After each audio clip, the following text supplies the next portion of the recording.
Going to continue with our previous discussion on Aristotle. So, in our last video, we discussed about his important works or the extant works, extant critical works, and a little background on when he lived and a little bit of his background, when he lived, who he taught, and who he was taught by, and all that. And then we also looked into the nature and plan of poetics, his work that dealt with the critical aspect of the and the writings of his age, the dramas, epics, and all that. And we looked into the structure of poetics. And we looked into his observations on poetry, especially the nature of poetry and how the poet is seen as an imitator and finds pleasure in imitation, and the poet being so very different from an historian, while and you know uh, especially giving more importance to the poet than the historian. And then we looked into the function of poetry as well, where we compared him to Plato, um, who believed that poetry is supposed to teach, and pleasure should be secondary. Aristotle's belief, where Aristotle's privileging of poetry's purpose of pleasure, aesthetic pleasure, than giving any moral instruction. And then we looked into the emotional appeal of poetry as well, and how this emotional appeal is not seen as something degrading to the psychology of the audience. We are we get to see here that pity and fear are emotions that need to be purged from our minds, our emotions, and hence we get to find a free outlet in tragedy. And we also looked into the origins of tragedy. No, we finished until only the observations of poetry. Now we move on to the observations on tragedy.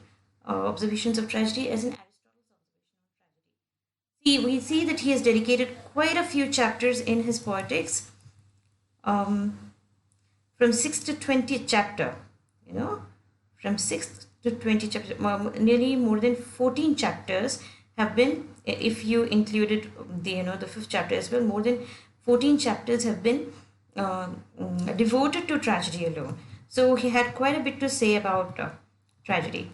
So where did tragedy begin? Speaking of its origin, he says that poetry imitates two kinds of actions. Okay, one is the noble actions of good men, which you find in epics. Okay, epics of his time mainly dealt with the noble actions of good men who come to a very bad situation. Okay, sometimes, or most of the time actually, or the mean actions of bad men. That would be the satire. Okay, these are the two forms of poetry existing during his time, and these forms, each one dealt with a certain kind of action. Okay, so this epic later on gradually developed into tragedy, and satire gradually developed into comedy. Okay, epics are poems, basically poems that turned into that took the form of plays in tragedy, and satires are again poems that took the form of comedy at a later stage. So tragedy, he believes, is superior to epic. And why is it superior to epic? Because as we see in tragedy, all the epic elements in a shorter compass. So there is quite a bit of drama. There is a very, characters, a series of characters who are noble, who are really good men, but come to a very sad ending. Okay, and in all the component parts that make epic beautiful, or beautiful would not be such a good word, probably magnificent, they are all found in tragedy. Speaking of its characteristics, what we find is Aristotle's understanding of tragedy is an imitation of an action. Okay, action is given primacy here.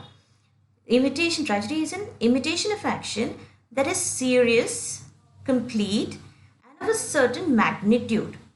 Okay, tragedy is supposed to be the imitation of action. How is this action supposed to be? It has to be serious, it has to be complete, and should be of a certain magnitude. It cannot deal with lesser mortals. It cannot be dealing with simple actions or simple errors of judgment. It has to have certain magnitude. In language embellished with each kind of artistic ornament. So all of these indicates action, seriousness, completeness, and a certain magnitude. These are all actions, and these actions are imitated in tragedy. But how are they imitated? They are imitated in a language that is embellished, that is adorned, embellished as in adorned with each kind of artistic ornament. There are so many artistic ornaments. When we speak of artistic ornaments, we are talking about various literary devices, okay, in the form of action, not of narrative. Okay, so how is this going to be presented? It is going to be presented in a language with all the artistic ornaments and in the form of action, not of narrative. Narrative would be simply telling a story.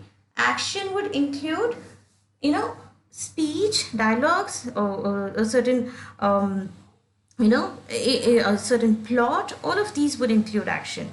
It is not merely telling of a story, it is a showing of a story. Okay, through pity and fear, affecting the proper purgation of these emotions. So what is tragedy supposed to do? It has to, through pity and fear, it has to properly purge our emotions. Unless it does, it comprises all of it, that tragedy would not be of any significance. You have to understand that tragedy is an imitation of an action that is serious, complete, and of a certain magnitude in a language that is embellished with each kind of artistic ornament in the form of action, not of narrative. Okay, it is not supposed to be narrated through pity and fear. How is it supposed to relate to the audience? Through pity and fear, properly purging us of these, purging the audience of these emotions. Okay, what is serious action? A tale of suffering. So here it says imitation of an action that is serious, right? So what kind of seriousness are we expecting here, or Aristotle is expecting here? The serious action which should be about suffering. Tragedy, right? We're not talking about comedy. So since it is tragedy, it has to be a tale of suffering. How someone suffers. That's the story a tragedy deals with. Now action. What kind of action should it have? A proper beginning, middle, and an end. And what kind of magnitude should it have? Magnitude as in length. And it has to be proportionate. Neither should it be so long that it could not be contained in one particular play time, as in duration, play duration, nor should it be so small that it ends even before it begins, before one is properly engaged into it. See, there are times when you feel that a certain a movie or a certain a serial has fallen short of your expectations, or a certain book has fallen short of expectations. They tend to finish even before you have started properly engaging yourself in the into it. So it has to have a proper length. Okay, the artistic ornaments here would be rhythm, harmony, and song. Specifically, we're speaking here rhythm, harmony, and song, but then you could imply any kind of ornament, as in any kind of literary device. So we are here basically dealing with rhythm, harmony, and song. What form of action are we looking at? See, there are two forms. Okay, as in the narrator of the story in the epic deals with, while the poet himself is the narrator of the story in an epic, the dramatist has to tell the story, tell the tragedy through living and moving characters.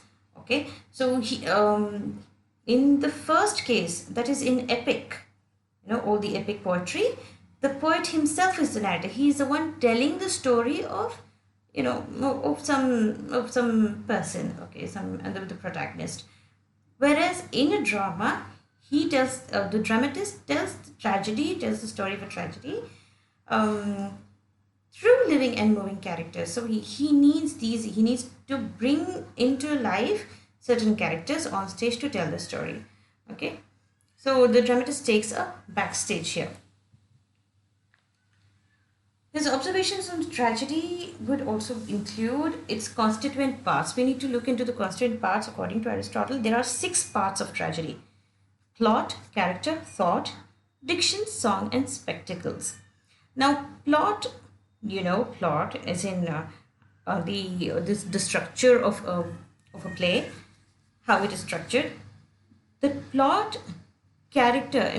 Character would be every individual character in that plot, and the thought as in what a character thinks or feels during his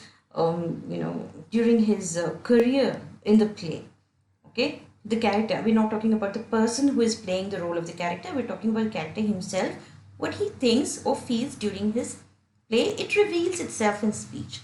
So all these 3, that is plot, which is the arrangement of incidents in a play, that the character as in how the character that determines the men's qualities, and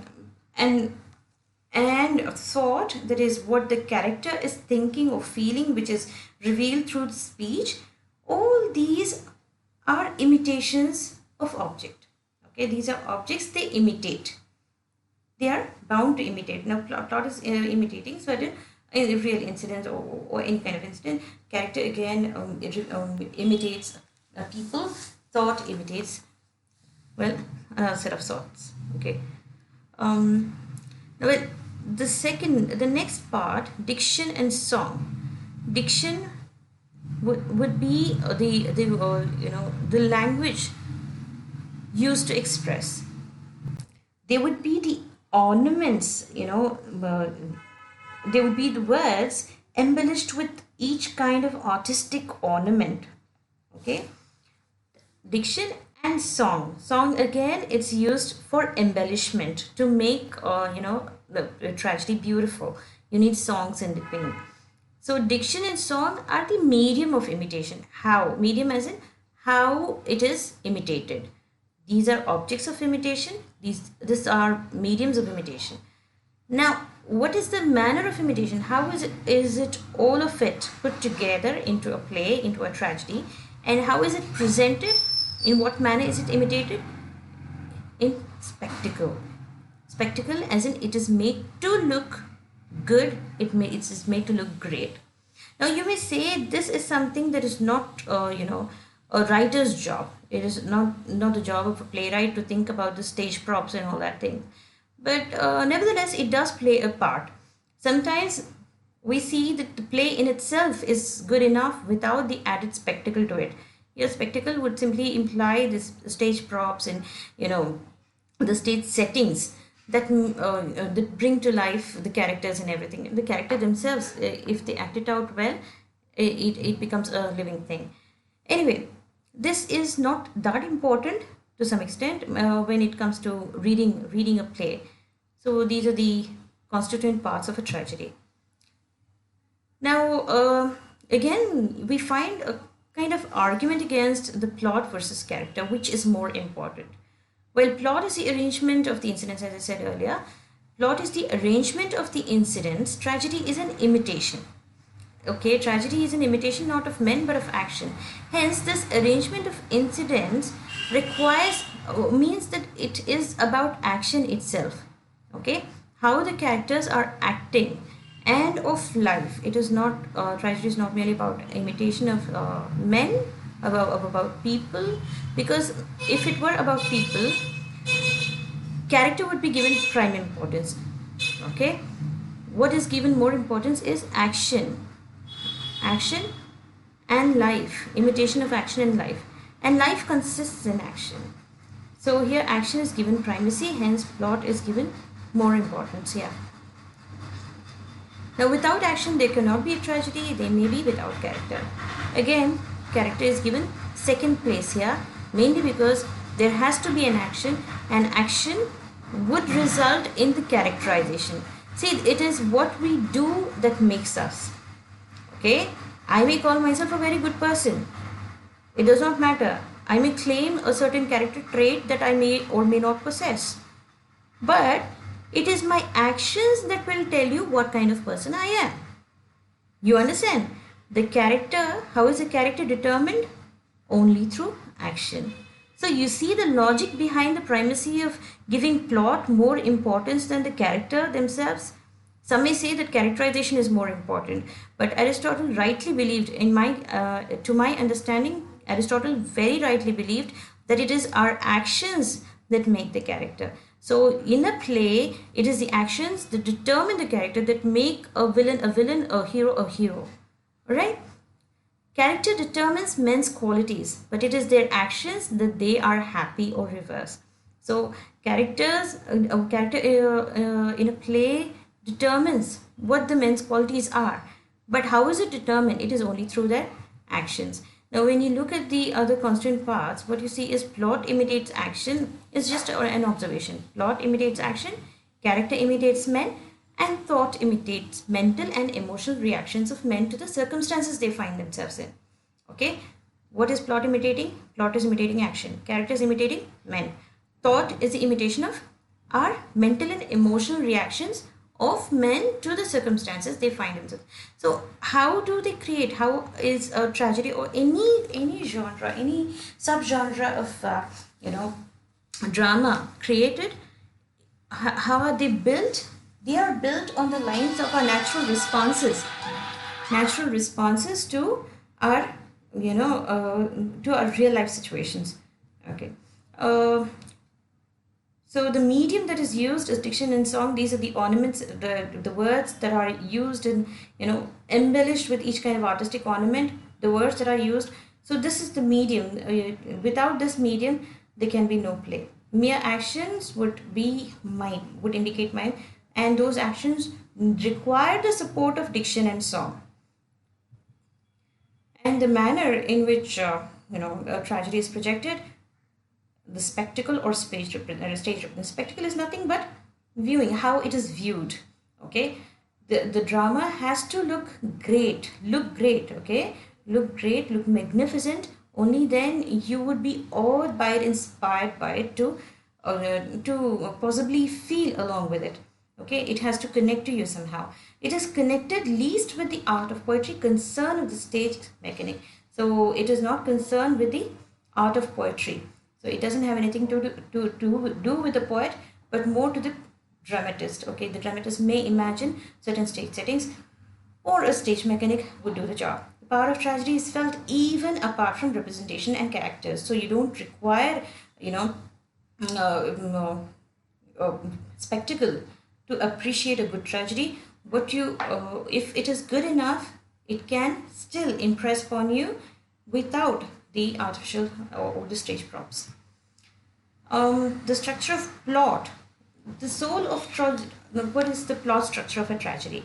So the soul of tragedy would be, to Aristotle's understanding, there is unity of action, unity of time, place, and action. At the unit of action, or according to him, only those actions in the life of the hero which are intimately connected with one another and appear together as one whole. So he says, in tragedy, what you need to put in incidents or actions that are immediately connected with one another. There may be very insignificant aspects of the hero's life that you don't really have to bring it on stage. Okay, you don't really have to put it on paper. Okay, only those that are relevant you need to project. Only then there will be a certain continuity to what the poet is trying to, or what the dramatist is trying to focus upon. Okay, for a thing whose presence or absence makes no visible difference is not an organic part of the whole. So whether or not he eats, whether or not he drinks, whether or not he talks to a character that is not necessary or relevant to the action of the play is immaterial. Okay, so that would not part, so it is an addendum, it would be like an appendix. Okay, that is not required. That would only make it look less regular. Okay, less proportionate, less whole. the episodic plots and plots which deal with the story of more than one hero are to be avoided. So plots that have multiple, so this is something that was proven wrong by Shakespeare himself, because see, Aristotle distrusts any plot that has multiple heroes, or multiple subplots or episodic plots.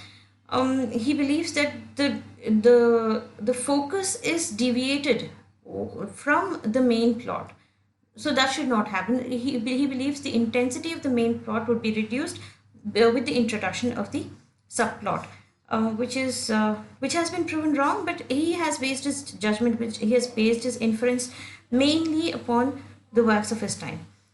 Um, the unity of time or conformity between. So, what is unity of time? It would be the conformity between the time taken by the events of the play and that taken in their representation on the stage. So, the time taken by certain events, when you look at a play, when you watch a movie, say 2.5 hour movie, you get to see sometimes even 20-30 years of lifetime all squeezed into those 2.5 hours, right? Sometimes weeks, sometimes months, sometimes a single day. It is never just 2.5 hours. Maybe I haven't watched anything that any movie that relates the incidents of just 2.5 hours of our real time. So this is something not really stressed upon by Aristotle, but has been taken up by his followers quite vehemently. Okay, and that's why it has become so popular. Aristotle did not stress upon it quite that much. So unity of time would be the conformity between the time taken by the events of the play and that taken in their representation on the stage. So the time taken by the events and the representation would be would have to conform, would have to be equalized somehow. Tragedy endeavors to confine itself to a single revolution of the sun. So the tragedy tries to fit itself into a single revolution of the sun, as in a single day. Okay, one revolution would be one day, right? Yeah. The structure of the plot, again, unity of place or conformity between the scene of the tragic event or events. Okay, we've seen unity of action, unity of time. Now we're looking at unity of place. Now the conformity between the scene of the tragic event or events and the time taken by them to happen does not appear as a necessity for good plot. So he does mention unity of place in passing, but he does not stress upon it as a necessity. Unity of place is in one place. Aristotle at some point seems to have said that one cannot move from one continent to another or one place to another within a matter of seconds. So it would be preposterous to present one action taking place in Greece and another in Rome. That is not possible. So he wanted playwrights to avoid these kind of things to come up with good plot. Fortunately, that is he did not stress upon it as a necessity for good plot. So for good tragic plot, you need to arouse the emotions of pity and fear. That is a prime necessity.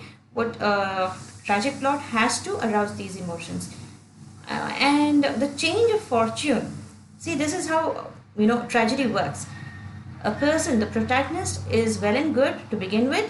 He, through a small minor error in judgment, meets his downfall.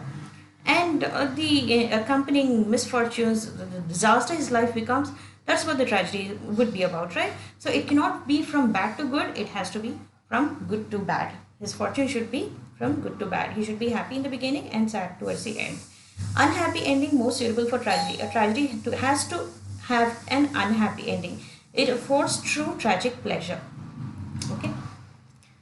Pity and fear may be aroused through spectacular means, theatrical effect, lamentations and tortures, etc. In a structure of the play superior, doing evil while intending to do good.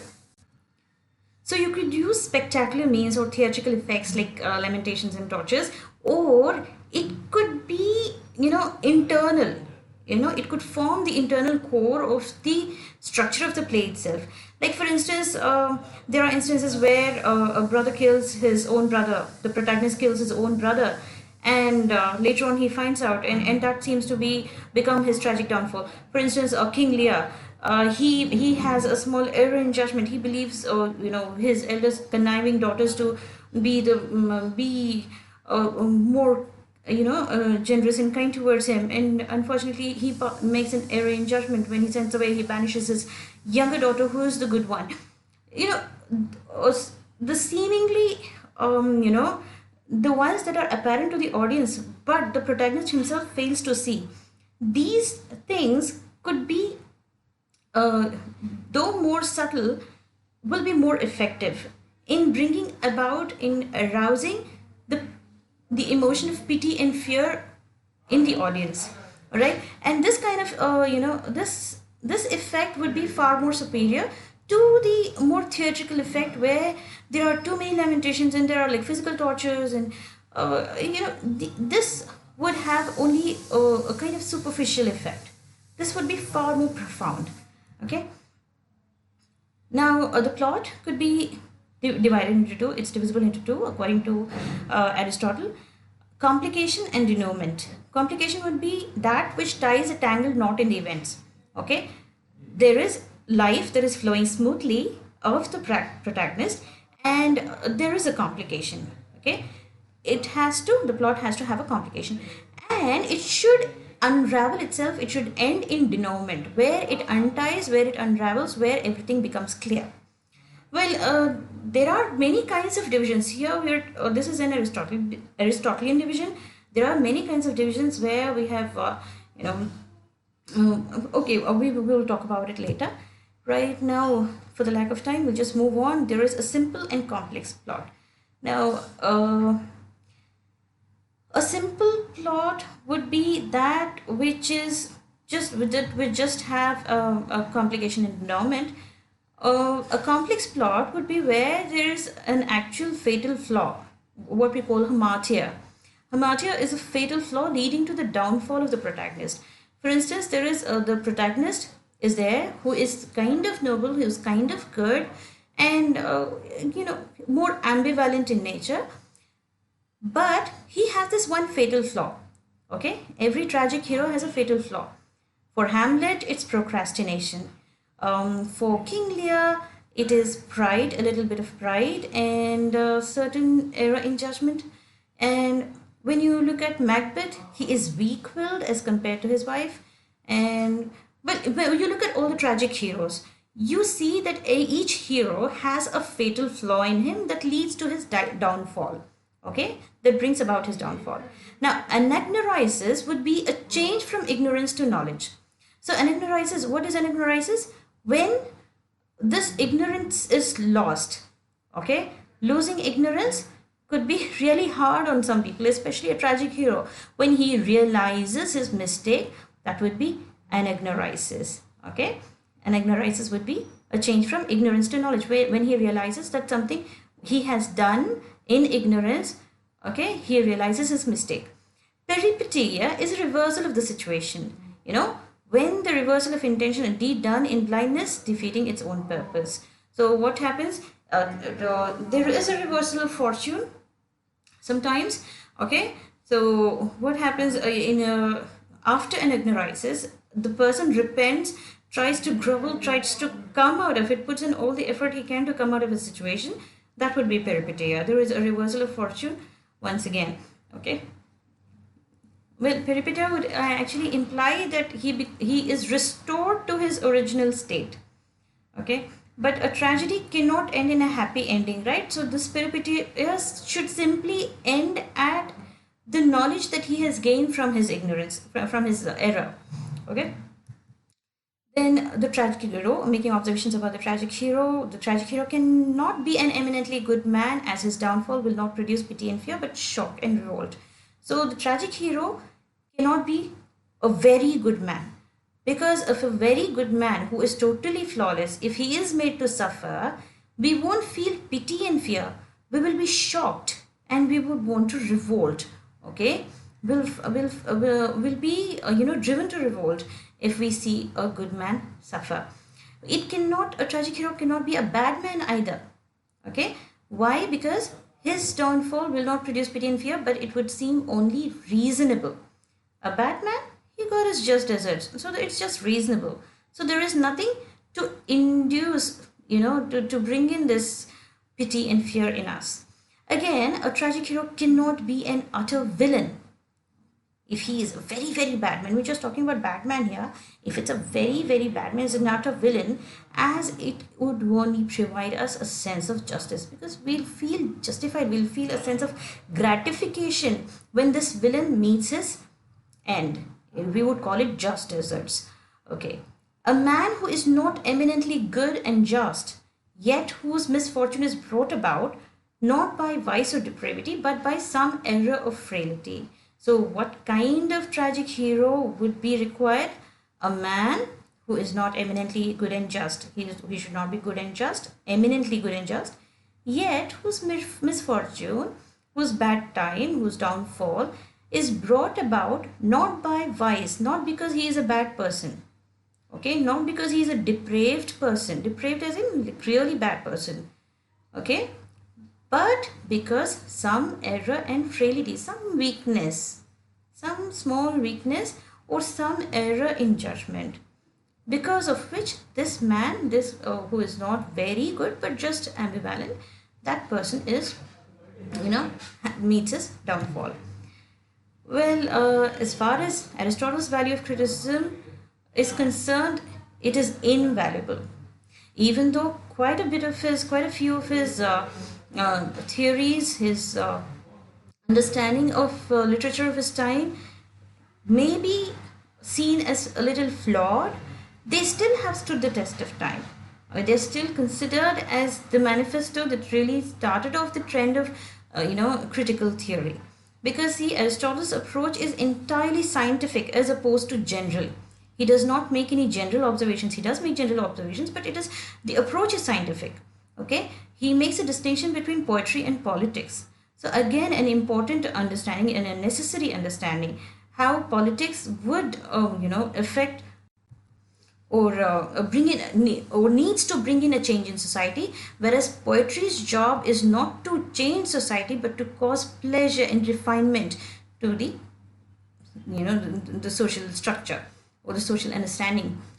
Catharsis, another important aspect of his understanding of tragedy, where the emotional appeal or the emotional impact on the audience is not harmful. Okay, where it is required that we purge our emotions of pity and fear. He judges poetry for its aesthetic standards rather than moral standards, as opposed to his master Plato. Imitation is original and holds higher truth. So, as opposed to once again Plato, who believed that imitation, poetry is twice removed from reality. It is just an imitation.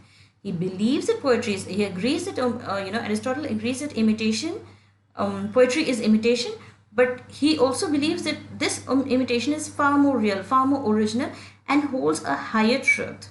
Okay, so he is more concerned with form than content. Again, an important aspect to remember him by, because see, he was not that much concerned with content. Of course, he spoke about the characters that need to be portrayed in a tragedy, but he still was more concerned with the form itself. For him, action took precedence. For him, plot took precedence. Okay, how it is structured.